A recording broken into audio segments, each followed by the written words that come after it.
এই দেখো কত শখ করে একটা পেঁপে পারলাম, পেঁপেটা পাকা, ভাবলাম মাংসে দেব, কিন্তু এই পেঁপে তো দেওয়া যাবে না, এটা মিষ্টি হয়ে যাবে।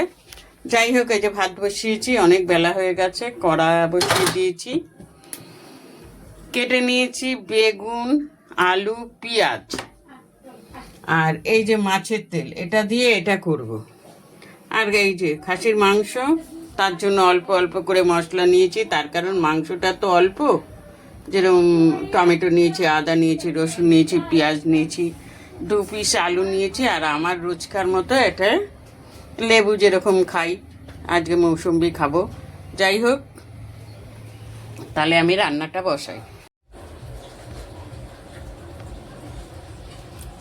এই দেখো ভাত হয়ে গেছে, আর এই যে মাছের তেলটা এইভাবে ভাজা করেছি, বেগুন, আলু, পেঁয়াজ, কাঁচা লঙ্কা দিয়ে। আর এই যে খাসির মাংসটা লাল লাল ঝাল ঝাল করে করেছি। তা রান্নাটা কেমন হয়েছে বন্ধুরা, তোমরা একটু আমাকে বলবে।